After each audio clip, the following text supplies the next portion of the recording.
Shabbat Shalom a todos, que o Eterno possa abençoar a vida de todos os nossos irmãos, Haverim, que estão ouvindo este shiur. Mais uma vez nesse Shabbat, nesse dia maravilhoso, estamos aqui para falarmos a respeito das boas novas de Yeshua. E agora gostaria de agradecer ao carinho que muitos estão tendo em compartilhar este vídeo, em ouvir este vídeo, este áudio, né, que sempre aqui disponibilizamos na página Beit Netzer Efrai, que significa Casa do Ramo de Efrai. Como de costume, nós vamos ler o capítulo 10 de Yohanan, né, o não Irmessô.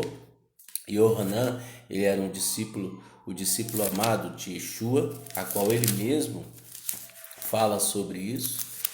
E capítulo 10, capítulo 11 e capítulo 12. Hoje nós vamos ler, a cada Shabat nós lemos 3 capítulos. E aí vamos dando as explicações devidas. E lembrando que em nenhum momento Yeshua foi contra a Torá, os ensinamentos, né, do nosso povo, aqueles que levam a harmonia no amor, de maneira nenhuma. Pelo contrário, Yeshua sempre condenou certas práticas, né, humanas, leis de homens, tradições, costumes e até mesmo ritos de homens, que eles colocavam um fardo pesado sobre as pessoas e eles mesmos não os moviam nem com um dedo. Isso é bastante interessante nós notarmos isso, e se formos analisarmos de uma maneira minuciosa, nós vamos ver que hoje é o que acontece hoje em dia em determinadas religiões, né? As pessoas confessam que conhecem ao Eterno, confessam que o amam, mas na realidade elas não entram no reino de Elohim e nem deixam os outros entrarem. Eu gostaria que você vá compartilhando esse vídeo, né? Obrigado a todos que estão acompanhando, a todos que estão aqui acompanhando esse vídeo, entendendo e compreendendo. E, como sempre, nós também não somos contra os ensinamentos do nosso povo, tá? Existem algumas coisas que são analisadas, algumas coisas que são entendidas, né? Existe muita gente que coloca em primeiro lugar os livros do nosso povo e as escrituras ficam por último. Agora vem o pior. Essas pessoas, elas se intitulam judeus, né? Elas se intitulam pessoas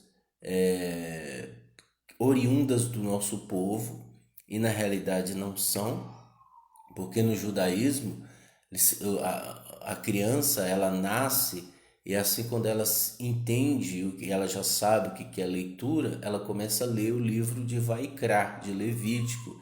É um livro da Torá onde tem bastante leis e eles são estimulados a ler aquele livro para que ele entendam que existem leis e regras. Mas muitas pessoas, infelizmente, muitas pessoas no meio do judaísmo A, B, C, várias linhas de judaísmo, elas atropelam as escrituras e colocam em primeiro lugar os livros do judaísmo. Isso é errado. Isso é errado. Nós não podemos colocar nenhum ensinamento de quem quer que seja em primeiro lugar. Não, primeiro conhecemos as escrituras, primeiro entendemos o contexto escritural, entendemos o contexto a qual as Escrituras se referem, entendemos todo este contexto, aprendemos o costume do nosso povo, entendemos que o nosso povo foi errante, as Escrituras são claras em identificar erros, pecados, né, iniquidades, principalmente do nosso povo. Ela não é uma conspiração às Escrituras, porque se fosse, ela ocultava os erros do nosso povo. E aí você já imagina, né? Você poderia descartar. Mas como não é, ela mostra claramente os erros e os defeitos do nosso povo. Vou dar aqui um Shabbat Shalom a todos. Deixa eu ver aqui. Shabbat Shalom a você que está me ouvindo. Que o Eterno possa abençoar você grandiosamente. Compartilhe esse vídeo. Então, e as pessoas elas leem, compram livros e livros do judaísmo, né? E aí vão, né, ler, tentar ler, e aí acabam sendo presas fáceis, pessoas que não conhecem as escrituras, desconhecem as escrituras e acaba errando, porque Yeshua disse: de mim fala as escrituras. Né? No livro de Moisés fala sobre mim, ele disse isso. No livro dos profetas, os profetas falaram sobre mim. Então Yeshua está dizendo que as escrituras falam sobre ele. Então é necessário que possamos entender as escrituras, compreender as escrituras. Um outro detalhe são pessoas que não entendem as escrituras, né? Já passou muitas pessoas na comunidade, a qual você lê, você explica, mas ela não entende. Por quê? Porque as escrituras, ela é vida, ela é espiritual. Tá? As escrituras elas são espírito, a palavra do Eterno é espírito. Então, no momento em que a pessoa não se dedicar, não mudar, não entender e querer realmente agradar o Eterno, as escrituras para elas, quando forem faladas, vai entrar pelo ouvido e sair pelo outro. Aí cai naquela parábola que Yeshua disse que ela recebe até com alegria a palavra, mas logo vem o maligno e arrebata do coração. E aquela pessoa não produz fruto. É o que ocorre hoje, pessoal. As escrituras elas são espírito, a palavra do Eterno é espírito. Se você não entender as escrituras, se você não compreender as escrituras, você vai errar. Você vai errar o alvo. O alvo é Yeshua. O alvo é a salvação. O alvo é a redenção, é a retificação, é a mudança interior, é a restauração. É isso que temos que fazer em nossas vidas. A techuvá verdadeira, ela vem primeiro de você colocar em prática ouvindo ou lendo as escrituras. Você ouviu e leu as escrituras, você coloca em prática. Você não erra mais, você faz de tudo para que você não peque, por amor a Hashem, por amor ao Eterno. Então você faz de tudo. Então esses são os primeiros passos. E aí você vai entendendo que você precisa mudar, que você precisa ser regenerado. Ora, comunhão com Hashem, comunhão com o Eterno, intercessão, oração, súplica, né? Aí você vai tendo um relacionamento com o Eterno, você vai superando aquilo que para você era dificultoso largar, e agora você larga com facilidade. Isso é techuvá verdadeira, até você alcançar a elevação de autocontrole, uma elevação de controlar a si mesmo. O mundo já não é mais cativante para você, as coisas mundanas já não são mais cativantes para você. Pelo contrário, você quer uma reestrutura, você quer um relacionamento com Hashem, você quer uma comunhão eterna com Hashem. E aí você começa a se elevar, não para humilhar as pessoas, não para dizer que você é melhor do que os outros. Pelo contrário, você é o pior, é o pecador número um, tá? Então você serve as pessoas, você ajuda as pessoas. Isso são manifestações de frutos que essa pessoa colocou no coração e ela produziu a 10 vezes, 100 vezes mais. Ela produziu bons frutos. Isso é o bom fruto que Yeshua sempre falou. Mas pelo contrário, nós vemos classes de pessoas interessadas no judaísmo, interessadas, né, de ir para o judaísmo A, B, C, D, E, F, e chegam lá, elas priorizam mais a mudança exterior do que a mudança interior. E aí é onde mora o problema. Essas pessoas, elas não entenderão as escrituras, elas não compreenderão as escrituras e irão andar cegas. Um cego não pode guiar outro cego.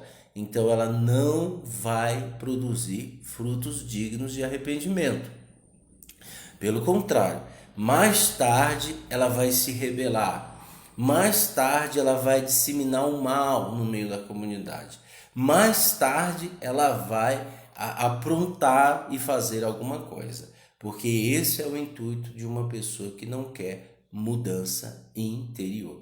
Mais tarde ela vai arrumar desculpas e farrapadas, desculpas para poder sair do caminho, desculpa para poder sair do meio do povo do Eterno. É isso que acontece na maioria das vezes. Por isso que você vai ver sempre aquela pessoa instável, né? Ela não é estável, ela é instável, tá? E ela sempre é a mesma pessoa, tá? Ela não procura se reconciliar com quem ela ofendeu. Ela não procura. Ela não procura se reconciliar com a pessoa a qual ela ofendeu, a qual ela se rebelou. Ela não procura. Ela não procura se reconciliar a uma pessoa que, por uma situação ou outra, ela se intrigou, ela trouxe inimizade, né? Ela não procura de jeito nenhum. Então, essa pessoa está em débito, ela está em débito, e Paulo já dizia logo que ninguém devaz nada a ninguém, exceto o amor, né? O resto nós estamos devendo, ok? Então vamos ler o capítulo 10, o capítulo 11 e o capítulo 12. E aí nós vamos dando a explicação. Capítulo 10 de Yohanan, Bíblia Judaica David Stem. Sim, eu lhes digo, quem não entrar no recinto das ovelhas pela porta, mas sobe por outro lado, é ladrão e assaltante. Veja só, quem não entra pela porta, aqui ele está usando de uma metáfora, né? Ele está usando, fazendo uma analogia a uma situação que ocorre muito. Muitas pessoas, elas não entram pela porta para serem dignas, elas entram pulando, né? Pulando a janela, né? Pulando o muro, né? De uma forma ou de outra, essa pessoa ela quer usurpar, né? E usurpar de algo, isso é entrar pela janela, tá? Como assim usurpar? Ela quer ser um líder sem nunca ter estudado. Ela quer mandar sem nunca ter estudado. Ou ela quer mandar em outras pessoas, ter uma comunidade sem nunca ter estudado. Então essa pessoa ela é um ladrão, é comparado a um ladrão que está usurpando, né? Mas quem entrar pelo portão é o pastor das ovelhas. Quem é que entra pela porta? Aquele que não usurpa, aquele que se dedica ao ensino, à leitura das escrituras, ao aprendizado, à compreensão, ao entendimento, né? Que dá vida pelas pessoas, que vai à frente, é o primeiro, né? É o primeiro a dar cara para bater, né? É isso aí, esse sim. Aí ele continua: esse é quem o porteiro admite, e as ovelhas ouvem sua voz. Ele chama as ovelhas pelo nome e as leva para fora. Depois de conduzir para fora tudo que lhe pertence, vai adiante delas. As ovelhas o seguem porque lhe conhecem a voz, mas nunca seguirão um estranho. Na verdade, fugirão dele, porque a voz do estranho não lhe é familiar. Yeshua usou essa maneira indireta de lhes falar, mas eles não entenderam o que estava falando. Veja, Yeshua usou muita indireta, gente, para que as pessoas pudessem mudar. E uma das características do homem que serve o Eterno, as pessoas gostam, esse nome está errado, indireta. Na realidade, as pessoas não querem mudar. Então elas se sentem ofendidas com a verdade. Essa é a realidade. Aí as pessoas chamam de indireta.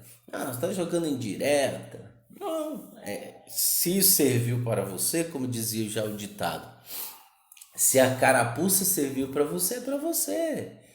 Não é para mim. Eu tenho culpa em questão a isso. E eu sempre digo, eu me ofendo com aquilo que preciso mudar. Tá? Eu só me ofendo com aquilo que eu preciso mudar, que é a verdade. As pessoas nem disso se dão conta, né? Esse mundo capitalista, esse mundo materialista, esse mundo está cativando as pessoas a se aborrecerem por qualquer coisa. As pessoas estão se aborrecendo por qualquer coisa. As pessoas não conseguem ouvir a verdade. Elas se aborrecem. Elas tentam manipular a verdade com a mentira, mas isso não vai longe. Isso não vai ser sustentável. Então é necessário você se colocar em situação de servo e obedecer ao Eterno para que a verdade não te condene, ok? E ele disse, então Yeshua lhe disse de novo, sim, afirmo que eu sou o portão das ovelhas. Todos os que vieram antes de mim eram ladrões e assaltantes. Estará seguro, assaltantes, mas as ovelhas não lhe deram ouvidos. Eu sou o portão. Se alguém entrar por mim, estará seguro. Entrará e sairá e encontrará pastagem. O ladrão vem apenas para roubar, matar e destruir. Eu vim para que possam ter vida, vida em sentido pleno. Eu sou o bom pastor. Ele diz que ele é o portão, ele diz que é o bom pastor. O bom pastor abre mão de sua vida pelas ovelhas. O trabalhador contratado por não ser o pastor e as ovelhas por não lhe pertencerem, quando vê o lobo a caminho, abandona as ovelhas e foge. Então o lobo as ataca e as dispersa. O trabalhador contratado se comporta dessa forma por ser contratado. Portanto, para ele não importa o que acontece com as ovelhas. Eu sou o bom pastor, conheço o que é meu, e o que é meu me conhece, como o Pai me conhece. E outras ovelhas, e eu conheço o Pai, e abro mão da minha vida a favor das ovelhas. Tenho também outras ovelhas que não são deste recinto. Preciso trazê-las, e elas ouvirão minha voz, e haverá um rebanho e um pastor. Ele disse que tinha outras ovelhas que não eram daquele recinto, mas provavelmente são os gentios. Por isso, meu Pai me ama, porque abro mão de minha vida para retomá-la. Ninguém a tira de mim, em vez disso, eu abro mão dela por minha espontânea vontade. Tenho o poder de abrir mão dela e de retomá-la. Isso é o que meu pai me ordenou fazer. Houve outra vez uma divisão entre os habitantes de Jehudá por causa do que ele disse. Muitos deles afirmaram: ele tem um demônio e ele está a me enxugar, porque vocês lhe dão ouvidos. Outros diziam: esse não são atos de um homem endemoniado? Como pode um demônio abrir os olhos do cego? Chegou o tempo de Hanukkah. Veja que Hanukkah era uma festa histórica que aconteceu lá com os macabeus. E aí, isso antes de Yeshua. E já se celebrava a festa de Hanukkah. Chegou o tempo de Hanukkah em Jerusalém, era inverno. Yeshua estava andando na área do templo, caminhando pelas colunas de Shilomon. Então os moradores de Jehudá o cercaram e lhe disseram: por mais quanto tempo você nos deixará em suspense? Se é você o Messias, diga-nos publicamente. E Yeshua lhe respondeu: eu já lhes disse, mas vocês não confiam em mim. As obras que faço em nome de meu Pai testemunham ao meu favor. Mas o motivo de vocês não confiarem é que não estão incluídos entre minhas ovelhas.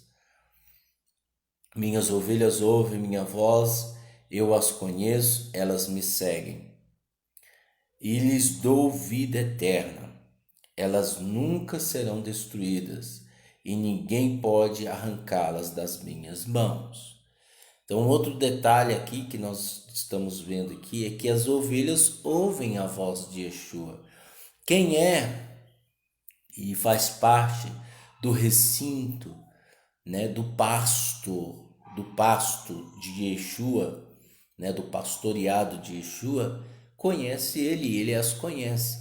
Quem não ouve a voz de Yeshua é porque não faz parte desse pastoreado, não faz parte desse recinto. Então, meu amigo, você que às vezes quer convencer uma pessoa a crer em Yeshua, não convença. Porque quem convence é o Ruach HaKodesh, não é você. Você tem que apenas divulgar. É o que nós fazemos aqui. Nós divulgamos. Se a pessoa quiser ouvir, ela vai ouvir e entender, e compreender e se arrepender. Tá? Aí ele diz, né? Minhas ovelhas, tal. Aí ele diz aqui, 30. Eu e o Pai somos um. Novamente os habitantes de Judá juntaram pedras para apedrejá-lo. Yeshua lhe respondeu: vocês me viram fazer muitas boas obras que retratam o poder do Pai.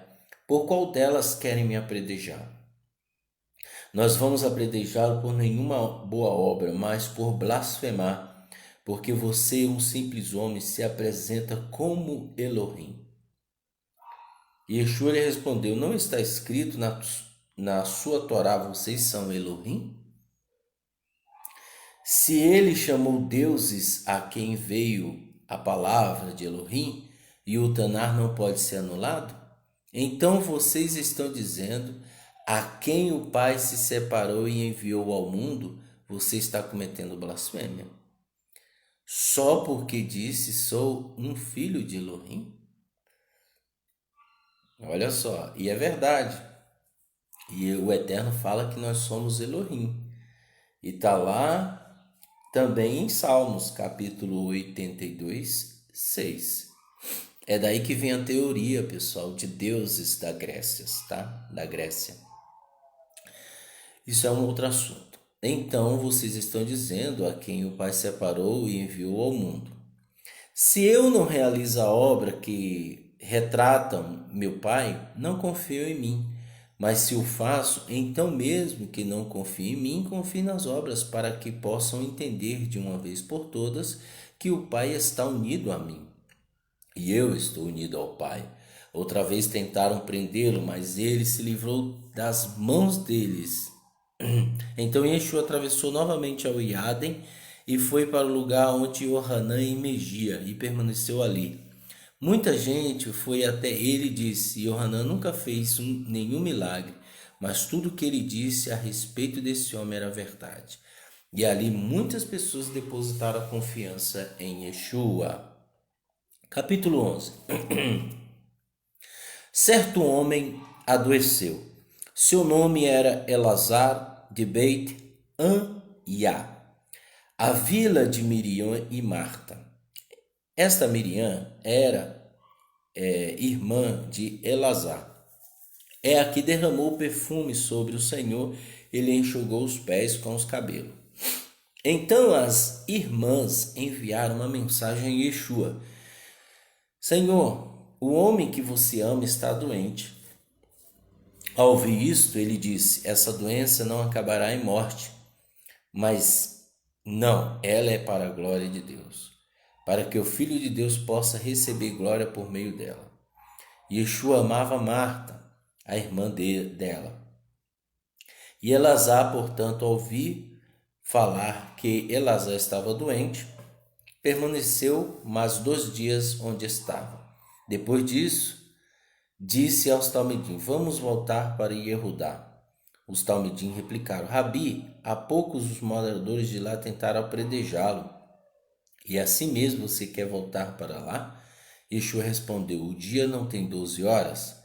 Se alguém anda de dia, não tropeça, porque vê a luz deste mundo. Mas se alguém anda de noite, tropeça, porque nele não há luz. Yeshua disse essas coisas e depois falou aos talmidim: nosso amigo Elazar vai dormir, mas vou até lá acordá-lo.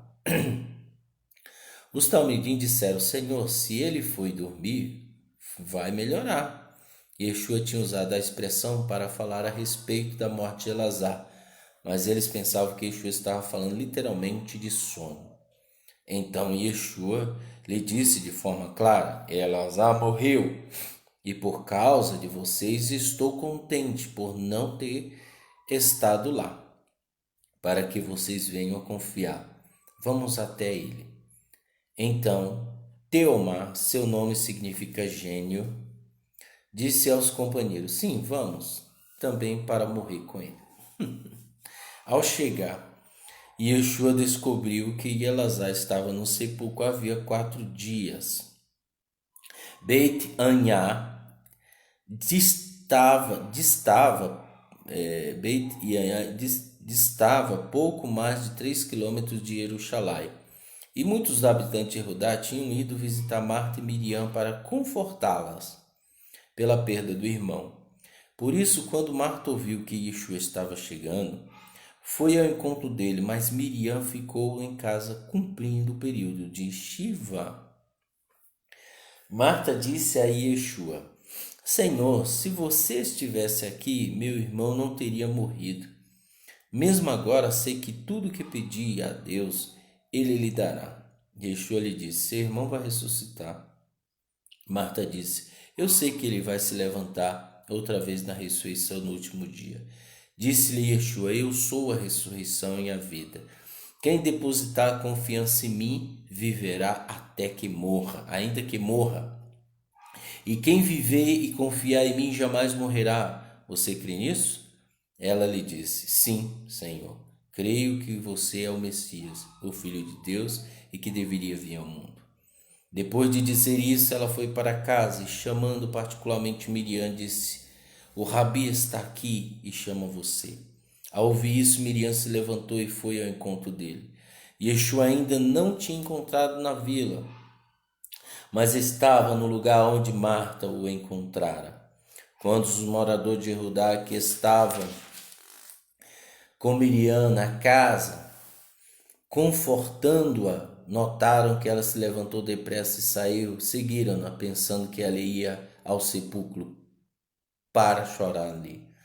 Quando Miriam chegou ao lugar onde Yeshua estava e o viu, ela se prostrou aos pés dele e lhe disse: Senhor, se você estivesse aqui, meu irmão não teria morrido. Ao ver Yeshua que Miriam e os moradores de Judá que acompanhavam estavam chorando, ele ficou muito comovido e também agitado e disse: onde o sepultaram? Responderam eles: Senhor, venha e veja. E Yeshua chorou. Então os habitantes de Judá disseram: veja como ele o amava. Mas alguns deles disseram: ele abriu os olhos do cego, não poderia ter evitado que este homem morresse? Yeshua outra vez, muito comovido, aproximou-se do sepulcro. Era uma caverna e uma pedra jazia à entrada. Disse Yeshua: tirem a pedra. Marta, irmã do morto, disse: Senhor, o corpo cheira mal, pois já não são 4 dias desde sua morte. Yeshua lhe disse: eu não lhe falei que se você mantivesse a confiança, veria a glória de Deus? Então eles removeram a pedra e Yeshua olhou para o alto e disse: Pai, agradeço porque me ouves. Eu mesmo sei que sempre me ouves, mas digo isso por causa da multidão que está aqui, para que eles possam crer que tu me enviaste. Tendo dito isso, Yeshua gritou: Elazar, saia! O homem que estava morto saiu. Suas mãos e seus pés estavam envolvidos em faixas de linho, e seu rosto estava coberto com um pano. Disse-lhe Yeshua: tirem as faixas e deixem-no ir.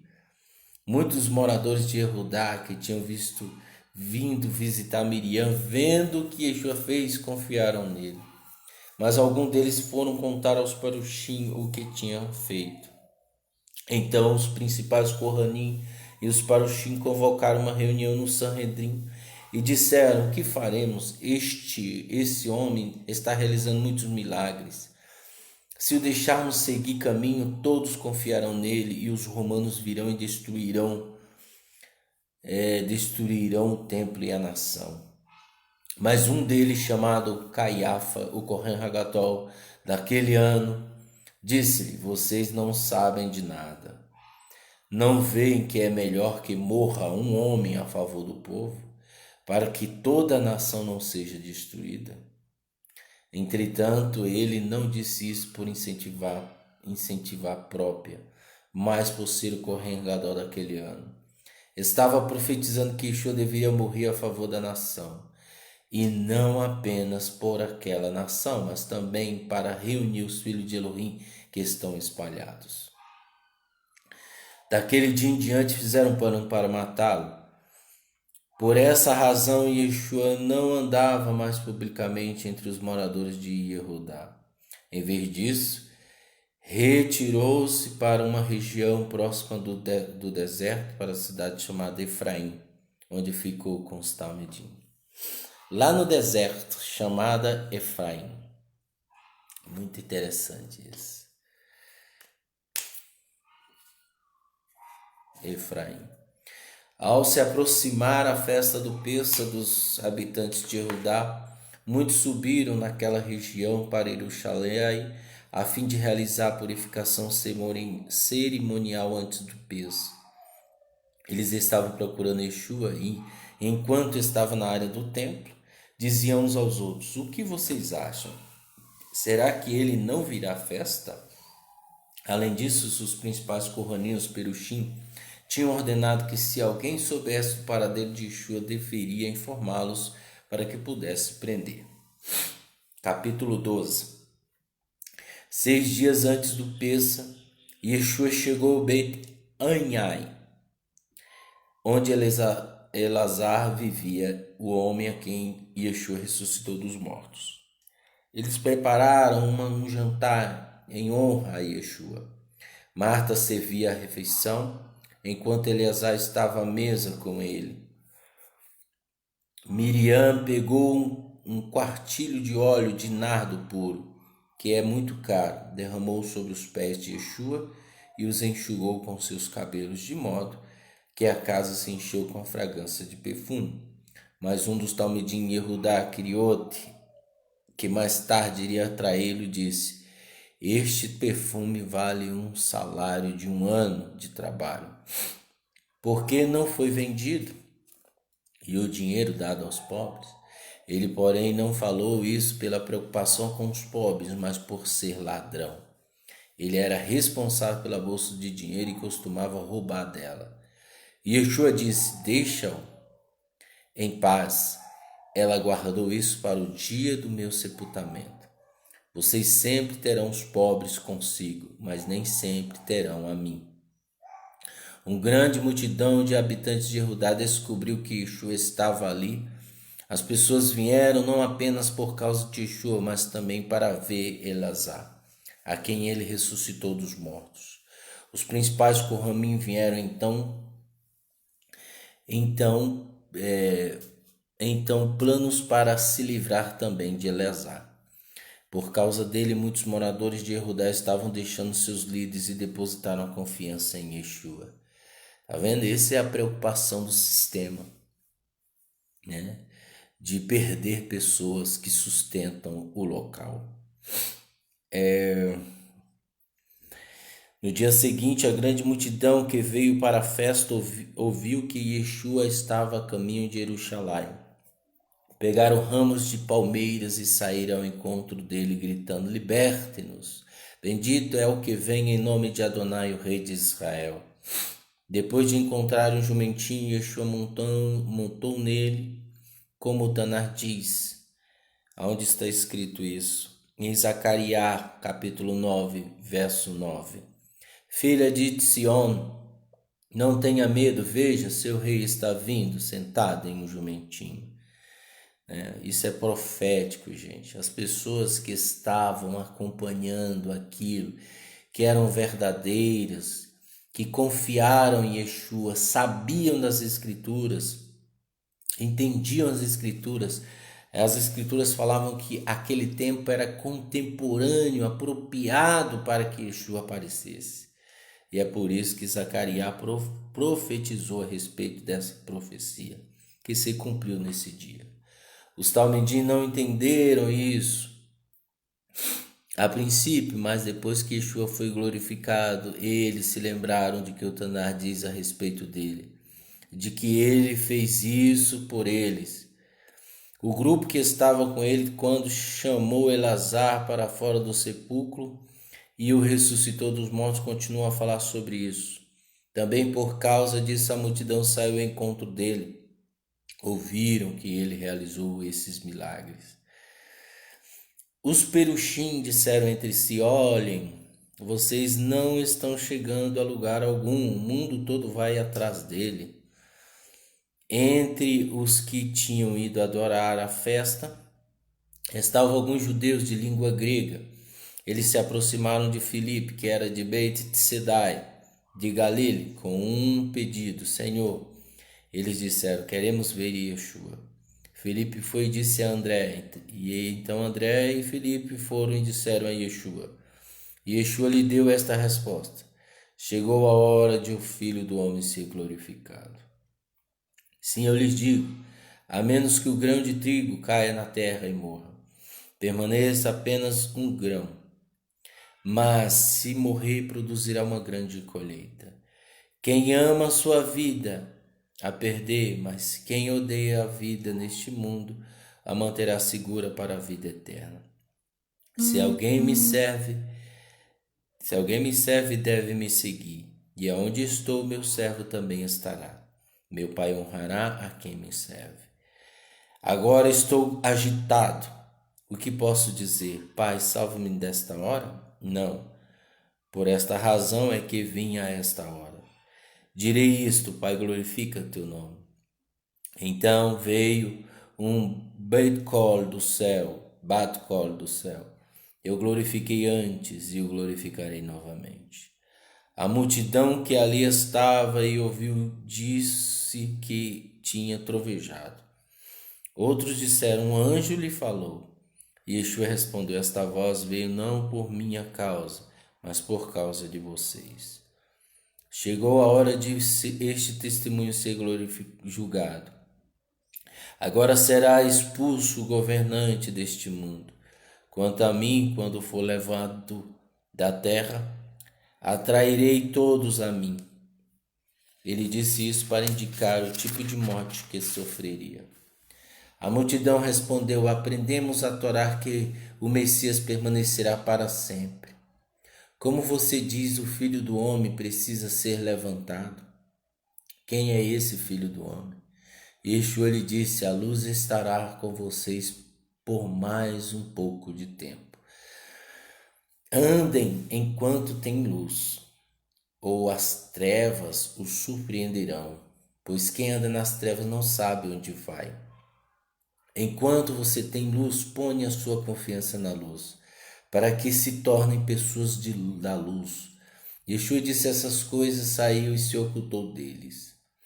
Mesmo tendo feito Yeshua tantos milagres em sua presença, não confiaram nele, para que a palavra de Eshaiah, o profeta, se cumprisse. Está escrito lá em Isaías, capítulo 53, verso 1. Adonai, quem creu em nosso relato? A quem o braço de Adonai foi revelado?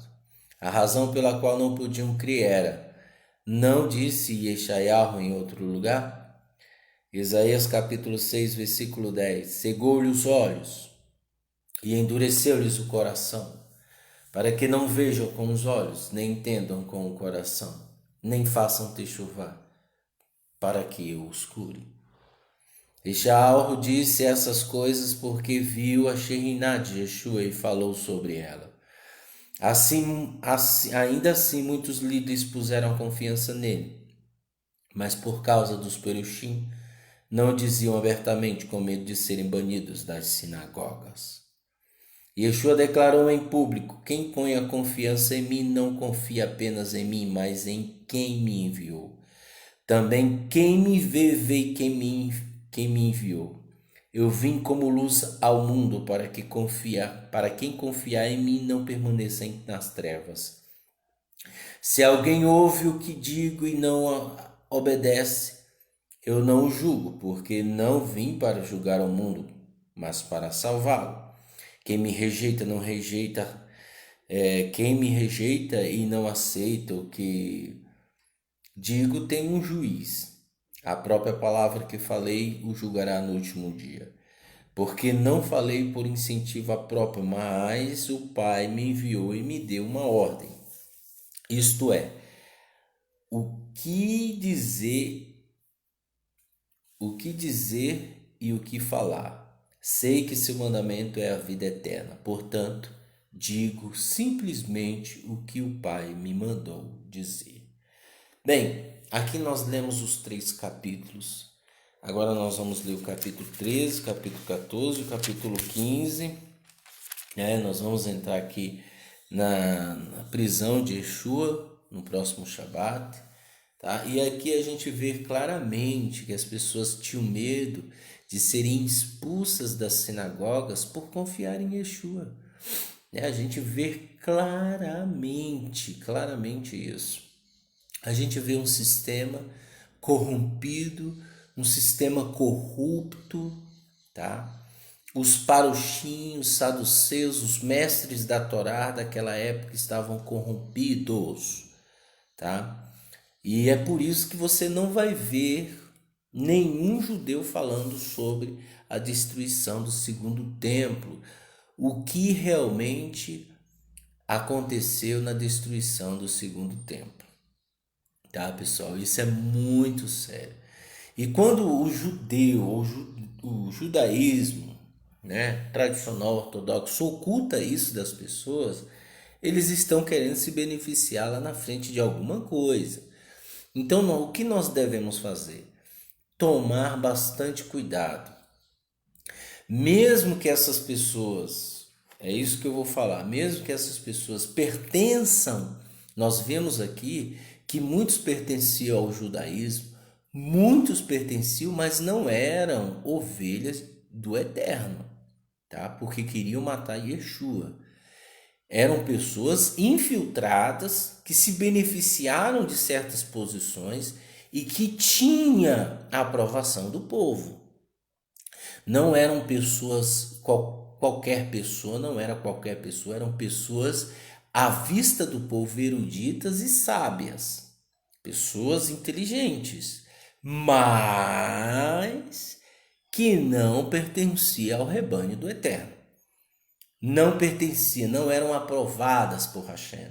Eram pessoas que estavam ali se beneficiando da religião judaica, se beneficiando do templo, se beneficiando das suas posições, se beneficiando do povo, mas queriam matar Yeshua. Eram verdadeiros assassinos. E isso nos mostra claramente que nós temos que ter bastante cuidado, pessoal, com esses que se dizem sábios, que se dizem os sabichões da internet, esses que usam de artimanhas, que na realidade são pessoas que querem apenas se promoverem, que querem apenas se beneficiarem. Então nós temos que tomar bastante cuidado. Você não é refém da sua ignorância. Aprimore a inteligência, a compreensão, aprimore, né, a sabedoria, o entendimento, para que você não seja presa, para que você não seja uma pessoa que venha a ser cativada por essas filosofias vãs, por ritos, por qualquer tipo de ensinamento de homens. Nós devemos tomar bastante cuidado, tá? E a Brit Hadashah, ela é um exemplo claro de que nós não devemos, tomar bastante cuidado e não seguirmos ao caminho do mal, tá? E é por isso que você vai ver muitos antimissionários, muitos anti-Yeshua, anti-apóstolos, anti-Talmidim, discípulos de Yeshua, anti-missionários.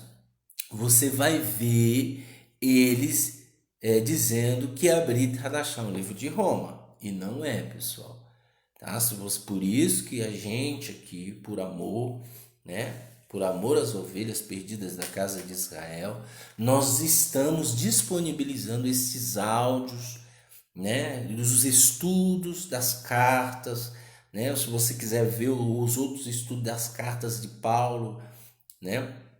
De Timóteo, de Pedro, tá tudo lá, logo nos vídeos aí você pode achar, você vai achar vários estudos. Então estude, entenda, compreenda, não seja uma presa fácil. Se você quiser ser, então abra mão e vai ser, tá? E você sabe que você está abrindo a mão. Você sabe que você está indo para o caminho errado porque sua consciência o condena. Então, Yeshua deixou a consciência, o Eterno deixou a consciência na nossa mente, no nosso cérebro, justamente para nos condenar.